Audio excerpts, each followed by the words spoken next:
Like many kids growing up in the early 2000s, I played what felt like a lot of Runescape. In reality, I had membership for like 2 or 3 months in a year whenever I could finally convince my mom to buy a gift card, so in hindsight, yeah, I probably didn't play that much.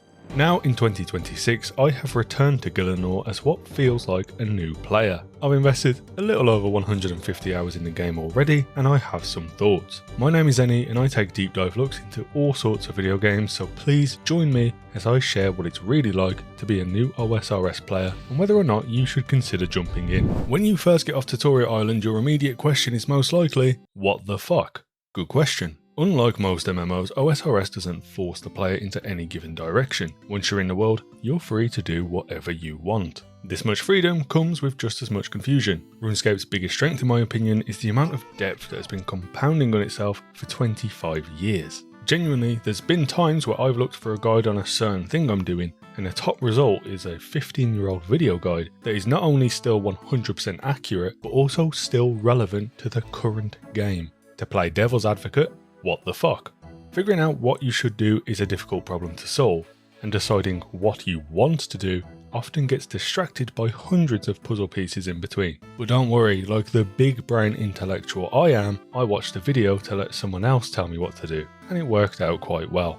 The OSRS wiki will be your best friend as a new player. One of its strongest areas is the optimal quest guide. Quests work a little bit different in this game. Rather than travelling from one NPC to another in a linear fashion, killing 10 things in between, instead you'll be travelling from one location to the other side of the world to give a bloke a beer, before travelling all the way back, crafting an item to give to someone on top of a mountain, but at least they'll give you a lot of XP for doing it.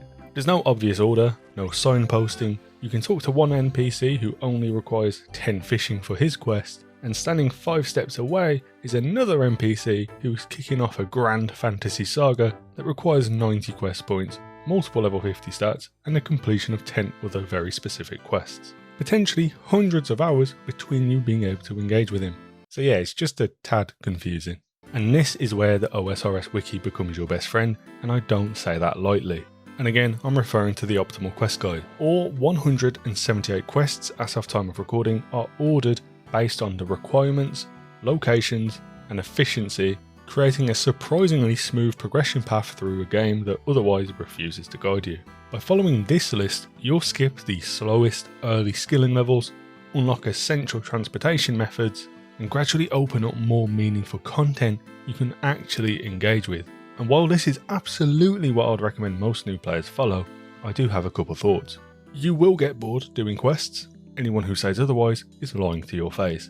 But those early quests teach you how the game actually works, and more importantly, they help you figure out what you want to spend your time doing. And once you set a goal in OSRS, you'll be able to figure out everything you need to do in order to reach it. In my case, I wanted to start off with more combat. The Waterfall quest propelled me to level 30 in attack and strength, speeding up the early game. Wanting to unlock the rune chestplate, I did Dragon Slayer. Turns out dragons are pretty cool, so how do I turn them into equipment? Well, turns out if I complete the Monkey Madness 1 quest, I can get my hands on a dragon scimitar. Well, so long as I also have level 60 attack. But what should I be using in my offhand? Bit of research, and here's an item called a Defender. You can only obtain these in the Warriors Guild, which requires a combined attack and strength level of 130 to enter, from which point you're then off on a potential days-long grind against Cyclops to work your way through the drops from bronze to a Dragon Defender. It's fairly quick for me to explain that journey, but considering everything in between like other prerequisite quests and skills, building up the gold to afford these resources, and even figuring out how to get from one place to another, it was a lot of time. But time that was completely optional. I simply wanted to do it. I full well could have continued following along the optimal quest guide without second thought, and eventually I would have ended up in this same position. And yet, by having a personal goal to strive toward, I figured out how to get there faster.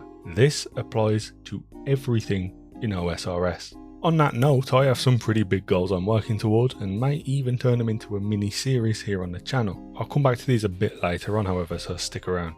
For now, I set my sights on the Barrows. I've watched countless YouTube videos from people doing this, like the Swampletic series, and I very much wanted to try it myself, kind of as a first bossing experience. And the Barrows was yet another example of something that seemed so far away from where I started, but when you begin knocking out the little goals piece by piece, you get there in what feels like no time. And let me clear the air here. Did I have an efficient setup? No. Did I play well? No. Did I realistically even know what I was doing at first? No. But did I have fun? Also no, because my drop rate is ass. But jokes aside, before I knew it, I was using the money from these runs to upgrade my gear, I was leveling my magic, and in general I was playing better too. Too bad my luck still hasn't improved though. But also 1 KC for Dragon Harpoon, so I'm not complaining.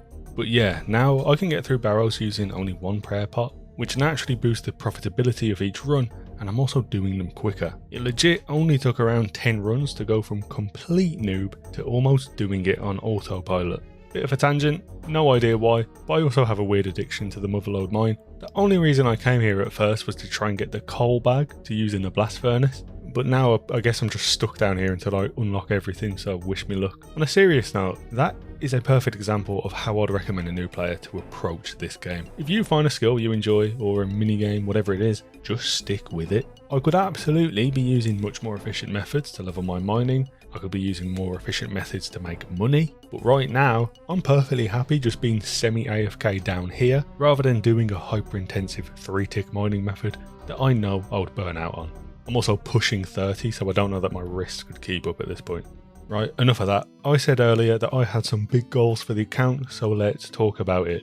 These goals are absolutely things some of you lot will think are fundamental to any account, but hundreds of hours is hundreds of hours no matter how you try and spin it. My current goals I'm striving toward are my first ever fire cape, maxing the skill to 99, and a 100 mil cash stack.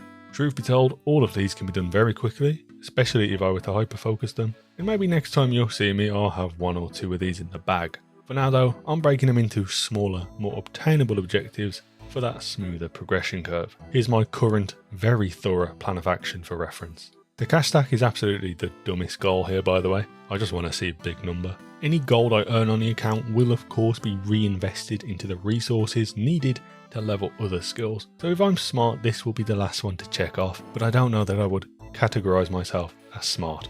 You'll have to let me know if you want some form of a follow-up video on all this. I'm employed in a remote working position, so I'll be playing a lot anyway if you catch my drift. But yeah, the OSRS content creation scene is filled with extremely high effort videos. Hundreds of hours of gameplay will be condensed into like 10-second clips, and I don't know that I can keep up with that stuff. So let me know in the comment section down below. First off, I'll take any advice you can give me, truly I need it. But if you're also a new player or looking to get involved in OSRS, what are your biggest struggles at the minute? I'll try and reply to as many comments as possible, so hopefully I'll see you down there. Feel free to add me in game as well, I'll accept as many people as possible. Thanks for watching.